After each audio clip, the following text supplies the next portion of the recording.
안녕하세요. 상속증여 전문 세무법인 하나의 국세청에서 온 남자, 국세남. 세무를 도와주는 여자, 세도녀입니다. 실생활에 유용한 절세 방법을 알려드리고 있으니 구독과 좋아요, 알림 설정 부탁드립니다.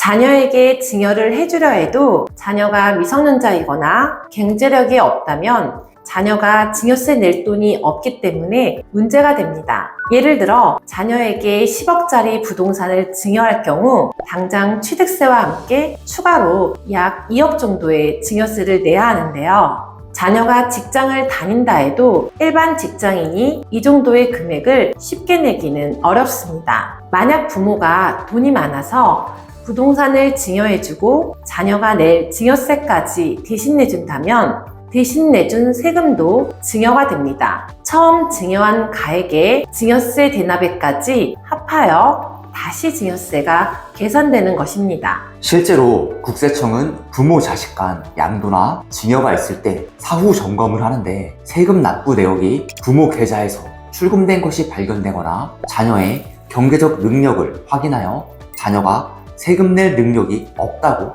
판단되는 경우 증여세와 가산세를 추징합니다. 하지만 자녀의 증여세 대납을 해주어도 증여로 보지 않는 경우가 있습니다. 오늘은 자녀의 증여세를 대신 내줘도 문제가 되지 않는 경우와 어떤 식으로 활용이 가능한지에 대해 설명드려 볼까 합니다. 상대방의 세금을 대신 납부해줘도 증여로 보지 않는 경우가 있는데 공동의 납세 의무자들이 연대 납세 의무를 부담하는 경우가 여기에 해당됩니다. 공동 납세 의무자 간에는 타인의 세금을 납부하더라도 대신 내주는 개념이 아닌 본인의 연대 납세 의무를 이행한 것이기 때문에 그렇습니다. 연대 납세 의무란 하나의 납세 의무에 대해 여러 사람 혹은 기업이 연대하여 납부 의무를 지는 것을 의미합니다. 상속세의 경우 공동 상속인들이 돌아가신 분의 전체 상속 재산에 대한 상속세를 각자 받거나 받을 재산의 한도에서 연대 납세 의무가 있습니다. 하지만 증여세는 재산을 받은 수증자가 납세 의무자이며 원칙적으로 증여자와 수증자 사이에는 연대 납세 의무가 없습니다. 원칙적으로 연대 납세 의무가 없다는 것이지 예외적으로는 증여자에게 수증자와 연대하여 증여세 납세 의무를 지게 하는 경우가 있습니다.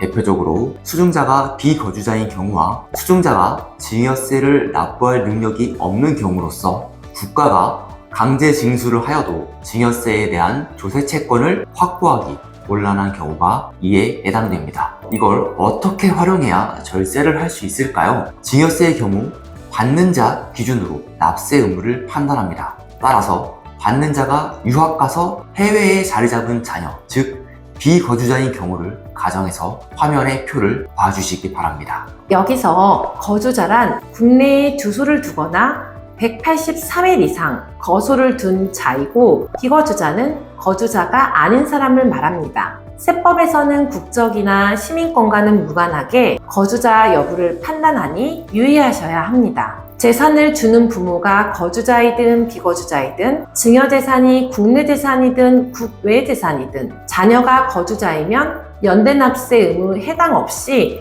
무조건 수증자인 자녀가 납부 의무자입니다. 반대로 수증자가 비거주자인 경우 증여세 연대납세 의무가 있다고 하였는데 이 경우도 표에서 보듯이 두 가지로 나눠볼 수 있습니다. 수증자인 자녀가 비거주자이고 한국에 있는 부모가 국내 재산을 증여하거나 국외 재산을 증여할 경우입니다. 아마 유학 가서 해외에 자리 잡은 비거주자 자녀에게 국내 재산을 부모가 증여하는 경우가 제일 많을 겁니다. 이 경우 증여자인 부모와 수증자인 자녀가 연대 납세 의무를 지기 때문에 부모가 증여세를 대신 납부해도 문제가 되지 않습니다. 이때 원칙적 납부 의무자는 비거주자인 자녀이며 증여자인 부모는 거주자이든 비거주자이든 상관이 없습니다. 다만 비거주자는 증여재산 공제를 받을 수 없는 단점이 있습니다. 증여재산 공제는 많이들 알고 계시는 것과 같이 10년 주기로 배우자 6억, 성인 직계 존비속간에는 5천만 원 공제를 할 수 있습니다.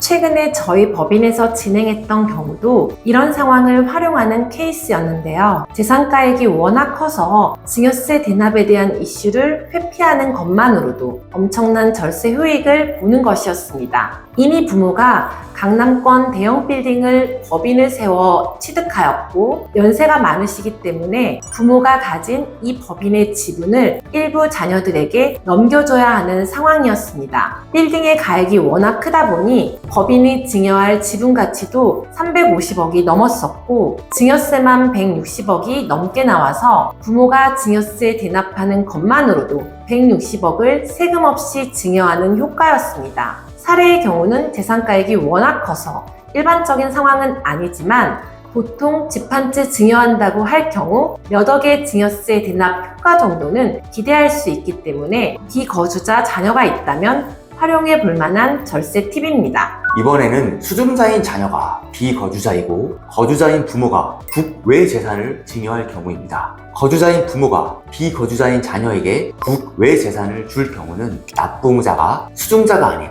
아예 증여자인 부모입니다. 이게 국내 재산을 줄 경우와 세법적으로 어떤 차이가 있을까요? 바로 증여재산 공제를 받을 수 있다는 점이 차이점입니다. 무슨 말인지 잘 와닿지가 않으시죠? 조세심판원의 사례를 하나 소개해드리겠습니다. 심판내의 주유지는 거주자인 아버지가 비거주자인 자녀에게 국외예금을 증여한 경우 증여재산 공제가 적용 대상인지 여부를 다투는 것이었는데요. 심판원의 판단 부분을 소개해드리면 거주자가 비거주자에게 국외재산을 증여하여 국조법에 따라 증여자에게 증여세를 과세하는 경우에는 증여재산 공제가 적용되는 것으로 보이는 점과 증여자인 아버지가 국조법에 따라 증여세를 신고 납부한 점 등에 비추어 아버지를 납세 의무자로 보되 증여재산 공제 또한 적용하는 것이 타당한 것으로 판단하였습니다. 거주자인 부모가 해외에 정착한 비거주자 자녀에게 해외 예금이나 해외 부동산 등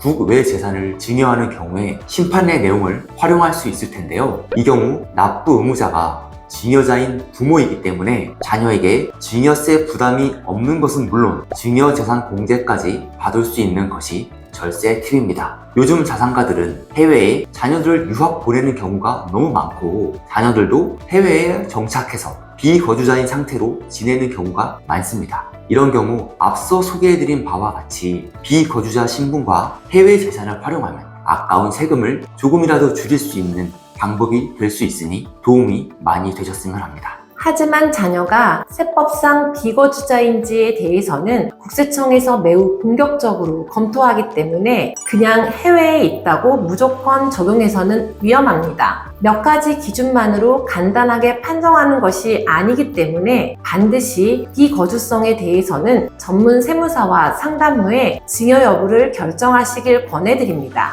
이상 비거주자 수증자를 활용한 합법적인 증여세 대납의 방법에 대해 알아보았습니다. 자녀를 유학 보내거나 국내 부동산 자산을 증여하고 싶으신 자산가분들께 많은 도움이 되었기를 바라며 제대로 된 전문가와의 상담을 통해 안전한 증여를 하시기 바랍니다. 상속증여 전문 세무법인 하나였습니다.